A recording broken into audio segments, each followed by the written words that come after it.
Shalom Barajá. Vamos a continuar con el ciclo de lectura y estudio de la Torah en nuestro año 5783.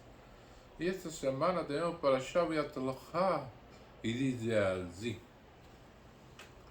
וידבר השם אל משה לאמור, דבר אל אהרון במרתך אלי ואל אותך אל הנרו אל מול פני המנורה יעילו שבעה ינרו וישכן אהרון אל מול פני המנורה עלה נרותיך כאשר ציווה השם אל Moshe.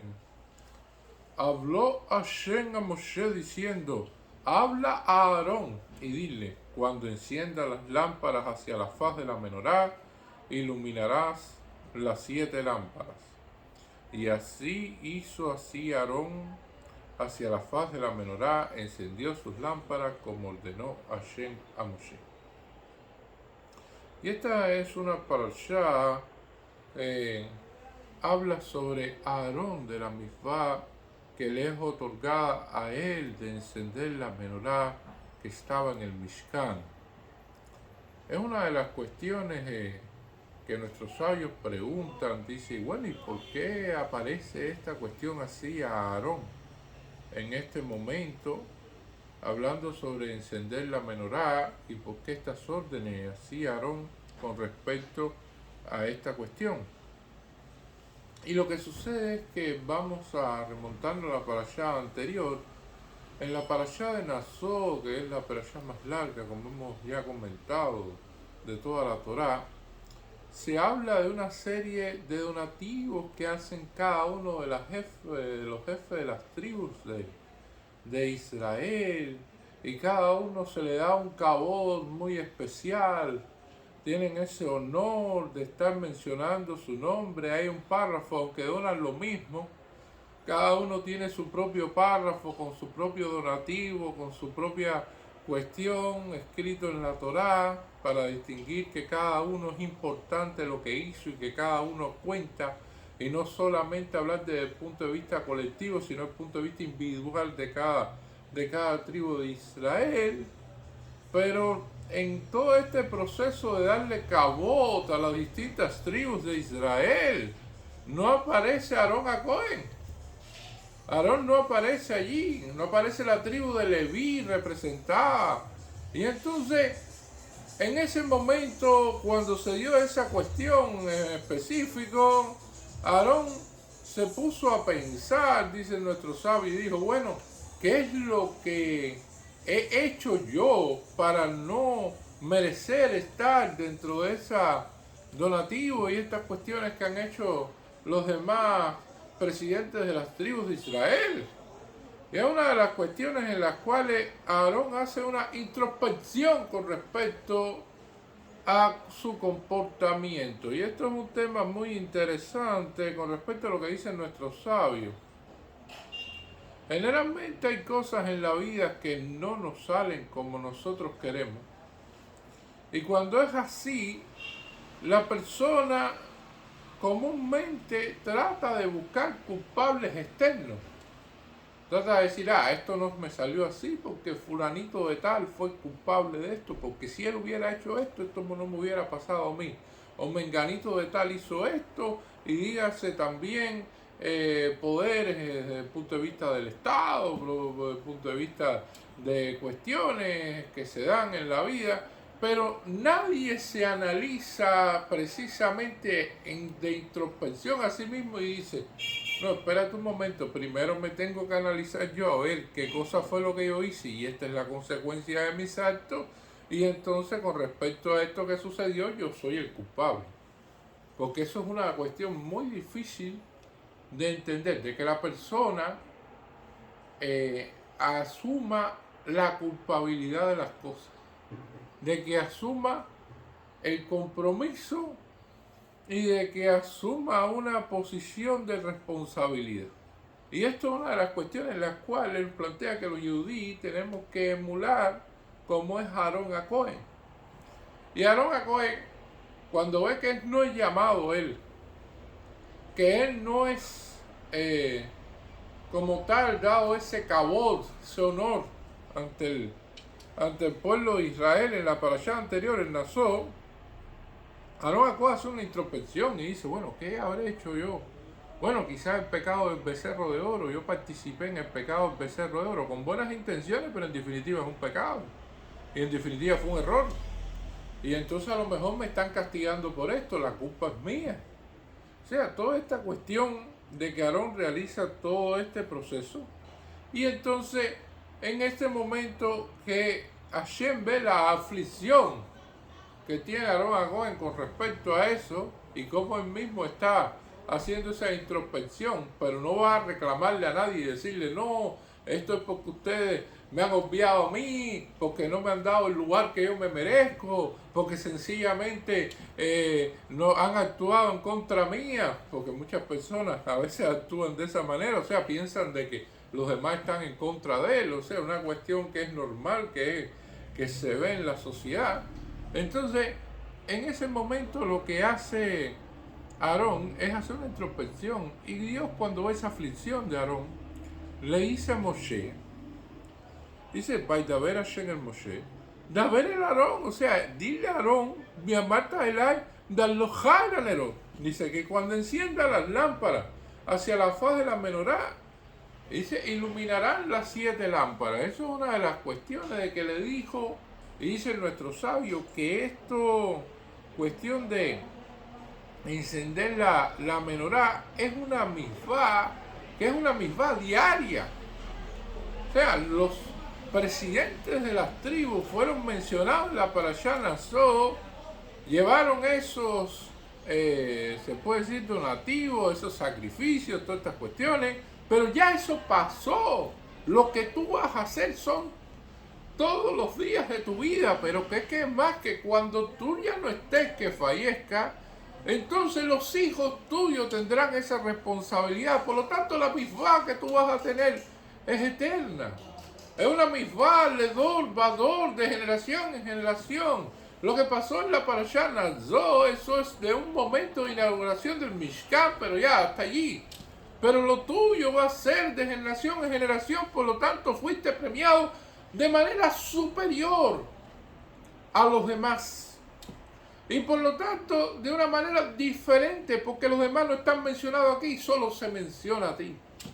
Y esto es el premio que se dan a Aarón, a Cohen. Y esto es una de las cuestiones importantes, porque psicológicamente es siempre más sano y desde el punto de vista de la realidad de la persona, de que la persona primero haga sus introspecciones y asuma la responsabilidad que tiene sobre las cosas que pasan, para antes exigir a los demás o pensar que los demás tienen también su responsabilidad.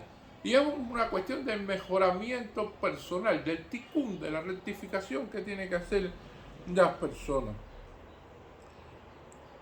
Y entonces la otra cuestión es que cuando los sabios empiezan a ver este versículo y dice, cuando encienda las lámparas hacia la faz de la menorá, si vemos una menorá, la menorá que estaba en el templo, que tenía 7 brazos, había un brazo recto, que es el brazo, se puede decir, matriz, que es la faz de la menorá, y estaban los otros 6 brazos, en los cuales deberían iluminar a este set.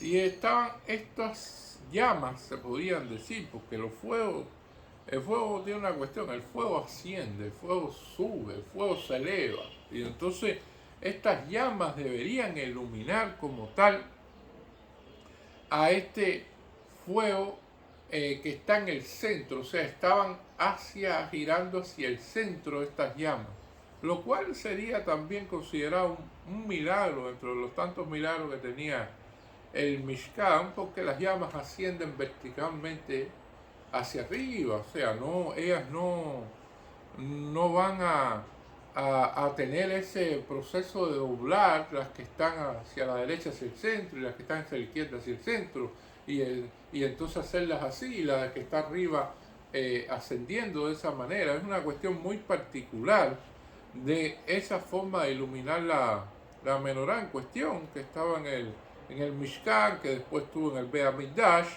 Y entonces Esto ocurre y es un proceso que nuestros sabios dicen es como suceden con nuestras tefilot, nuestros servicios religiosos que hacemos diario, Shacharim, Minhaf y Marif. Estos servicios todos están dirigidos hacia Jerusalén, y de Jerusalén sería la faz de esa menorá que asciende hacia arriba. O sea, si una persona está aquí en Cuba, bueno, tiene el Ejal y está hacia el este, dirigido hacia Jerusalén. Si la persona está en China, su Ejal está hacia el oeste, dirigido hacia Jerusalén. Si la persona está en Siria, está hacia el sur-oeste, dirigido hacia Jerusalén. Y los que están dentro de Israel lo dirigen hacia Jerusalén. Y esa es una de las cuestiones fundamentales, porque todos esos rezos llegan allí y todos como una unidad suben hacia Hashem. Y esto es una de las cuestiones fundamentales que tienen, que aunque existan diferentes nusas, y aunque los sefaradí tengan su nusa, los askenazí tengan su nusa, los italianos tengan su nusa, los taimaníes, o sea, los yemenitas tengan su nusa, todos al final en definitiva van unidos, cada uno de los yehudí, y llega ese rezo hacia Jerusalén, y de Jerusalén sube sobre una matriz. O sea, hay diferentes vías y todas las vías conducen a un solo camino, y todos los caminos van hacia Jerusalén, y en Jerusalén se ilumina precisamente ese rezo como tal. Y esa es la cuestión simbólica también que tiene estas llamas y este milagro que ocurría, que todas las llamas de los brazos laterales iban en dirección hacia la llama central de la faz de la menorá. Dice, hacia la faz de la menorá iluminarán las 7 lámparas. Y dice así, y así hizo Aarón hacia la faz de la menorá, encendió como ordenó Hashem a Moshe. Y entonces nuestros sabios preguntan, ¿por qué está escrito esto? Porque sabemos que la Torá no tiene nada de más ni nada de menos. ¿Cuál es la grandeza de decir, bueno, sí, él hizo lo que le ordenaron? Está bien. Y la cuestión es una de las explicaciones que dan nuestros sabios con respecto a este pasú. Es de que Aarón, a pesar de los cargos, a pesar del cabot, a pesar de todas las cuestiones, no cambió su forma de ser. Porque precisamente se dice, si quieres conocer verdaderamente a una persona, darle poder. Una persona con determinado poder, entonces cambia su personalidad. Y puede suceder así, de que era muy buena gente cuando no era nadie, saludaba a todo el mundo, tenía esta cuestión, cogió un poco de poder, ya por favor la vida, la alfombra roja. Porque hay personas que son así, que se endiosan a medida que tienen un cargo, que tienen una responsabilidad, que tienen determinada responsabilidad ante la vida. Bueno, ya eso lo hacen endiosarse en eso. Y Aarón no, Aarón siguió siendo el mismo y cumpliendo con lo mismo. Y eso es una de las explicaciones. La otra es que hay personas que les gusta hacer las cosas a su manera. Y está un conjunto de leyes definido a la halajá para todo en la vida. La halajá en la vida está hasta con qué pie nos tenemos que levantar y cómo nos abrochamos los zapatos y cuál zapato se pone primero. O sea, todo está definido. Aquí todo está definido, aquí todo está escrito. Y hay personas que toman eso y dicen, bueno, a mi manera, yo lo voy a hacer así, yo lo voy a hacer asado. Y entonces, cuando llega a ser una persona precisamente que tiene un determinado nivel, un determinado cargo, una determinada cuestión, bueno, a mí el rezo, esta cuestión del rezo yo no la digo así, yo la digo asado, yo la hago así y yo la hago determinada cuestión. Y la persona desvía. Y a veces no se desvía él solo, desvía también a una congregación del respecto del camino que debe seguir, reforma como tal las cosas a su manera. Y esto es una cuestión muy peligrosa. Por lo tanto, lo que quiere enfatizar aquí la Torá es que Aarón cumplió con lo que estaba escrito y con lo que se le fue encomendado como tal de que le dijo directamente Moshe con respecto a lo que Hashem le había dicho. O sea que no cambió nada. Como Dios le explicó a Moshe y Moshe le explicó a él, así él lo hizo. No hay variación en nada. Y así como la persona debe hacer. Si la halajá dice una cosa, la persona debe decir lo que dice la halajá. No es lo que él entienda. Y esto es una de las cuestiones fundamentales del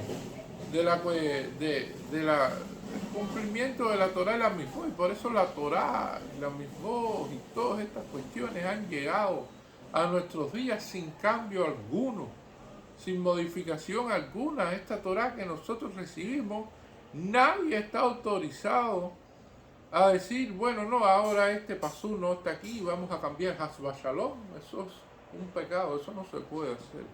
Y entonces, esta es la cuestión fundamental que estamos viendo aquí, que cumplen cada cosa como se le dice. Y cuando las cosas salen bien, como esa menorá que iluminaba y tenía esa pequeña cuestión, cuando las cosas parecen imposibles por las propias dificultades que presentamos y se dan bien, y todo funciona bien, entonces podemos decir de que Hashem nos está bendiciendo, de que Hashem nos ha bendecido, de que Hashem nos ha aprobado en las cosas, cuando hacemos las cosas que dice la halajá y todas las cosas marchan correctamente. Y es así. Les pongo una historia, un maíz real.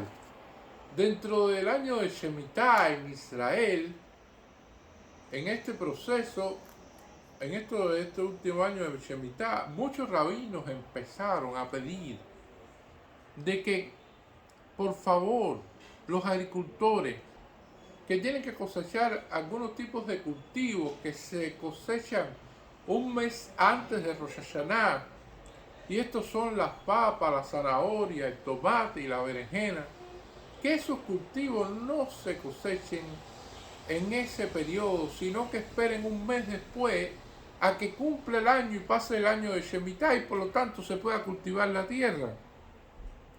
Y podemos decir que casi el 99% de los agricultores cumplió con eso. Evidentemente eso hace que se atrase la cosecha y cuando no se cultiva en el tiempo necesario, de acuerdo a la lógica de la agricultura, entonces bueno, esto funciona de que quizás no se obtenga la cosecha en el tiempo previsto, pero que también la cosecha no sea tan abundante y los rendimientos también sean un problema.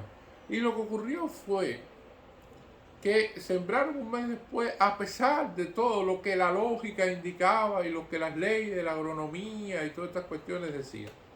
Y entonces ellos realizaron ese proceso. Vino la festividad de Sukkot. Ahí está, el 15 de Tishrei. Y entonces empieza Sukkot. Y en Sukkot hace un calor insoportable. 4 días tuvo Israel en ese año de que no había que con aire acondicionado y no se podía realmente tener una temperatura confortable. Un calor que nadie entendió, pero llegó. Y al final lo que provocó ese calor es que la cosecha aumentara la velocidad y el proceso como tal de maduración. Y entonces, al final, gracias a ese calor y a esa bendición que trajo Dios, entonces la cosecha se dio antes del tiempo previsto, aunque se había cosechado después. Y trajo consigo abundancia de todos estos frutos. Ni faltó la papa, ni faltó la zanahoria, ni faltó el tomate, ni la berenjena. Todo se obtuvo en este tiempo. Y esto, ahí se vio la mano de Dios de una manera tan directa, de una manera tan bella, se pudiera decir, sobre esta cuestión en particular, en cuanto se cumplen las cosas que están escritas en la Torá.